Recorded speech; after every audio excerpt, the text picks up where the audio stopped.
Entire Europe, entire America, south America কোথাও আপনার international driving permit লাগবে না। এই যে লাস্ট 10টা দেশের ট্রিপে গিয়েছি, আমি কিন্তু ইন্টারন্যাশনাল ড্রাইভিং পারমিট করে যাইনি।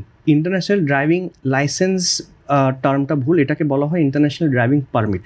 আচ্ছা, ঠিক আছে, তো লাইসেন্স আর পারমিটের মধ্যে একটু ব্যবধান আছে, তো সেটাতে না যাই।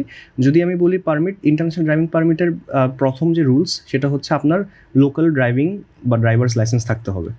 সো বাংলাদেশি ড্রাইভার্স লাইসেন্স যদি আপনার কাছে থেকে থাকে তাহলে আপনি ইন্টারন্যাশনাল ড্রাইভিং পারমিটের জন্য অ্যাপ্লাই করার উপযোগী।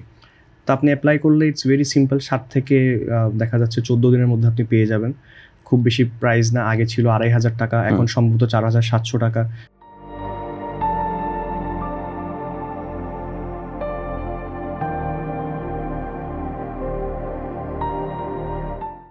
এমার্জেন্সি নিতে চাইলে আরও ফিস বাড়িয়ে দিলে আপনাকে আরও কম সময় দিবে। তো এটা বেসিক্যালি নিতে হবে আপনার অটোমোবাইল অ্যাসোসিয়েশন অফ বাংলাদেশ, একমাত্র আচ্ছা, বাংলাদেশে তারাই অথরাইজড যারা কিনা ইন্টারন্যাশনাল ড্রাইভিং পারমিট ইস্যু করতে পারবে বাংলাদেশি লাইসেন্সের উপর বেস করে। তো এই ইন্টারন্যাশনাল ড্রাইভিং পারমিটটা অ্যাকচুয়ালি হয় হচ্ছে ওয়ার্ল্ড বডি আছে একটা, এফআইএ এবং এআইটি, তারা হচ্ছে বেসিক্যালি অথরাইজ করেছে ইস্যু করার জন্য, এবং সেটা অটোমোবাইল অ্যাসোসিয়েশনের কাছে সে অথরাইজেশন আছে বা তারা মেম্বার বলে এই ড্রাইভিং লাইসেন্সটা ইস্যু করতে পারতেছে বা ড্রাইভিং পারমিটটা। এখন বিষয় হচ্ছে আমরা কিন্তু majority of the people in Bangladesh আমরা মনে করি ইন্টারন্যাশনাল ড্রাইভিং পারমিট মানে হচ্ছে হ্যাঁ আমি এখন সব দেশে চালাতে পারবো। সো একটা জিনিস হচ্ছে 80% of the countries in the world তাদের কিন্তু ইন্টারন্যাশনাল ড্রাইভিং পারমিট লাগে না। Entire Europe, entire America, south America কোথাও আপনার ইন্টারন্যাশনাল ড্রাইভিং পারমিট লাগবে না বাংলাদেশিদের জন্য, যদি আপনি ট্যুরিস্ট ভিসায় সেখানে যান এবং আপনার ড্রাইভার্স লাইসেন্স যেটা বাংলাদেশের সেটা যদি ইংলিশে হয়ে থাকে।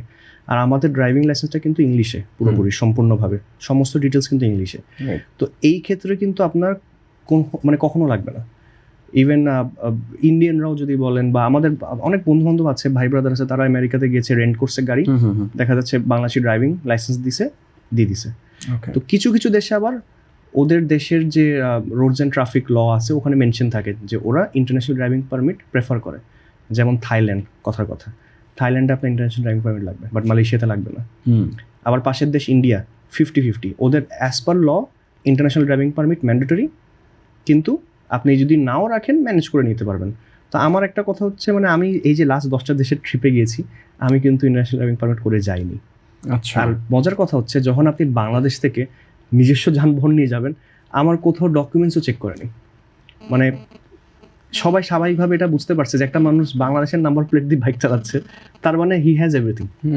না হয়তো সে এত সাহস করে রাস্তায় নামার কথা না, বিশেষ করে যেগুলো স্ট্রিক্ট ট্রাফিক লওয়ালা যেসব দেশ আছে, ধরেন ইউএই খুবই স্ট্রিক্ট, আপনি চাইলেই রাস্তা পারাপার হইতে পারবেন না, ফাইন হয়ে যাবে এমন দেশ। আপনার দেখা যাচ্ছে জেব্রা ক্রসিং দিয়ে পার হইতে হবে, বাটন প্রেস করতে হবে, গ্রিন সিগন্যাল হবে, তারপর আপনি হেঁটে পার হবেন, আর রেড লাইট ভাঙা তো বাদ দিলাম।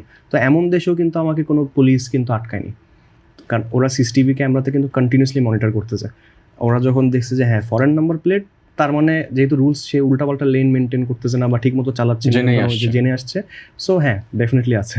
সো এই জিনিসটা কিন্তু আমি পেয়েছি। আর এক জায়গায় আমাকে শুধু একদিন চেক করেছে, সৌদি আরেবিয়াতে আমি যখন মক্কা থেকে রিয়াদ ফিরছিলাম, ওদিন একটা কড়া চেকপোস্ট বসেছিল, সবারটাই চেক করতেছে। তা আমাকে বলতেছে মুলকিয়া, মানে কাগজ, গাড়ির কাগজ। আমি বললাম যে আমি বাইরে থেকে আসছি বাংলাদেশের, কই লাইসেন্স, পরে লাইসেন্স দেখালাম, বাংলাদেশ, ওকে গো, ঠিক আছে, তো ছেড়ে দিয়েছে। তো ওইটাও ফর্মালিটি, নাহলে এই 6.5 মাসে একবারই চেক করছে আমার, তাও ওই লাস্টের সময়।